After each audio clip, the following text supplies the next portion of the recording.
Bonjour à toutes, bonjour à tous. Je suis Vincent Huschling, je suis le fondateur d'Affinitech et aujourd'hui, on va parler de Data Lake. Mais plus précisément, on va parler de comment construire votre Data Lake dans le cloud, de quelles sont les bonnes options pour y arriver. Et j'espère qu'à la fin de cette vidéo, vous serez convaincu que le meilleur endroit pour commencer votre Data Lake, c'est le cloud.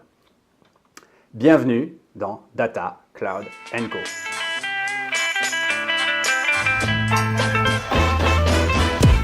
Alors aujourd'hui, on va parler de Data Lake. On va parler de Data Lake surtout dans le cloud.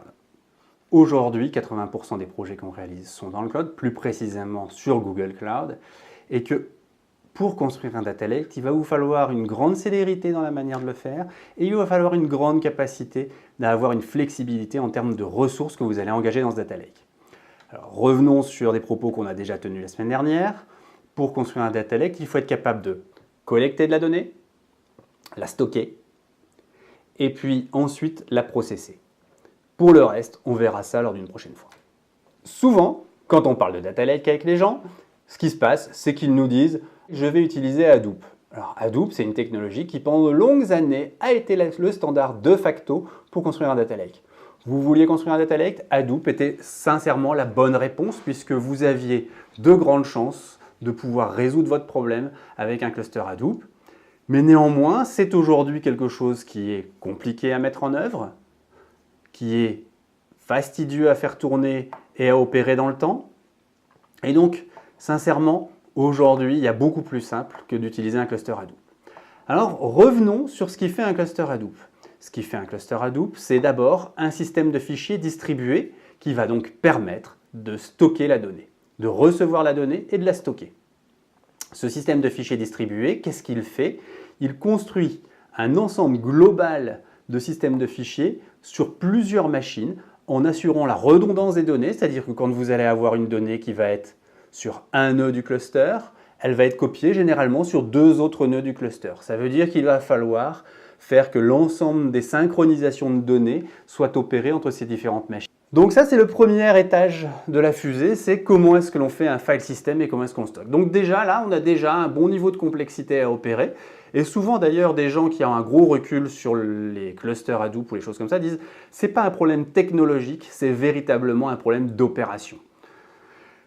Ensuite, quand on va vouloir processer les données, il y a historiquement une façon de processer les données qui est d'utiliser MapReduce. MapReduce, ce sont des algorithmes qui sont capables de distribuer un traitement sur l'ensemble des nœuds du cluster, sur l'ensemble des serveurs qui constituent votre cluster, et d'utiliser toutes les CPU présentes sur ce cluster pour pouvoir traiter la donnée.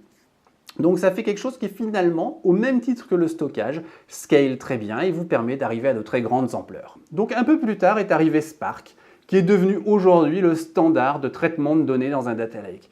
Que fait Spark? Il lit toujours les données sur le disque, donc dans l'HDFS du cluster Hadoop, et il va aller processer ces données dans la mémoire de chacun des nœuds de calcul, et donc il va agréger l'ensemble des espaces mémoire présents sur le cluster pour en faire des éléments, pour en faire un espace dans lequel il peut distribuer des traitements. Alors, faire tourner des jobs Spark de très grande ampleur, c'est quelque chose qui n'est pas simple parce qu'il faut allouer les ressources sur l'ensemble du cluster et donc c'est là aussi à nouveau un travail d'opération non négligeable. Alors voilà comment historiquement on construisait un data lake. Généralement, on prenait un cluster Hadoop, on mettait dessus de quoi traiter les données avec un cluster Spark qui était mis dans le cluster Hadoop. Alors on pourrait rentrer plus dans le détail, mais on va rester de manière très superficielle. Et généralement aussi, ce qu'on mettait dans le cluster Hadoop, c'était quelque chose qui s'appelait Hive, qui permettait de donner une faculté SQL à ce cluster, c'est-à-dire que vous pouviez interroger les données présentes dans le disque du cluster avec du SQL. L'ordre SQL que vous faisiez était transformé en une séquence d'instructions MapReduce. Ça pouvait aussi être fait en adressant ça dans la mémoire du cluster grâce à Spark. Mais voilà, c'était les technologies que l'on avait jusqu'alors pour traiter les données dans un data lake. Aujourd'hui, avec le cloud, finalement, on arrive à appliquer un grand principe du cloud qui est de séparer le stockage des données des capacités qu'on va avoir pour les traiter. Et donc, si je prends l'exemple de Google Cloud, on va trouver pour avoir un système de fichiers distribué quelque chose qui s'appelle Google Cloud Storage, qui est un service totalement serverless. Alors vous m'entendrez souvent parler de serverless, parce que le serverless, ça correspond à dire quoi? C'est je me base sur uniquement un usage. Je ne m'occupe pas de gérer une infrastructure, je gère uniquement la manière de laquelle j'utilise les services qui me sont mis à disposition. Alors, Google Cloud Storage, c'est un système de stockage distribué à très grande échelle, totalement serverless, puisque tout ce que vous avez à faire, c'est déposer des fichiers dans ce système de fichiers, gérer la manière de laquelle vous voulez qu'il soit organisé, et utiliser des applications qui vont pouvoir aller lire dans ce système de fichiers global et distribué. Google, qui fournit ce système de fichiers, s'occupe de la redondance des données à tout moment. Voilà, donc c'est extrêmement simple. Aujourd'hui donc, pour traiter les données, on a Google Cloud Data Proc qui permet de fournir des clusters Hadoop émulés à la volée. Mais ce qui nous intéresse, ce n'est pas de récupérer un cluster Hadoop, c'est de récupérer la capacité de traitement de ce cluster Hadoop. C'est-à-dire qu'on va déployer sur un nombre de machines important des ressources CPU, des ressources mémoire qui vont nous permettre de faire tourner des jobs. Ça peut être des jobs classiques Hadoop, comme ça peut être des jobs Spark qui utilisent pleinement la mémoire de ce cluster et qui vont être capables d'aller lire les données dans le Google Cloud Storage distribué qu'on avait jusqu'alors. Et le gros avantage, c'est que vous avez une capacité à stocker qui est totalement décorrélée de la capacité de traitement, puisque autour d'un ensemble de données qui sont stockées dans Google Cloud Storage, vous allez pouvoir implémenter plusieurs clusters Dataproc qui chacun de leur côté vont faire tourner des jobs.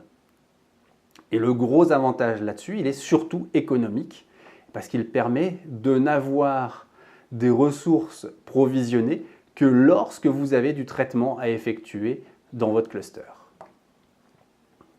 Alors pour en terminer sur le sujet de l'utilisation des données, on veut parfois utiliser les données dans un data lake avec du SQL. Alors Google Cloud arrive avec une solution extrêmement performante pour faire ça et qui là aussi est tout à fait serverless, c'est-à-dire que vous n'avez pas à gérer l'infrastructure qui la fait tourner. Ça s'appelle Google Cloud BigQuery. Et Google Cloud BigQuery vous permet de stocker des données dans un format table et d'utiliser du SQL pour aller lire ces données.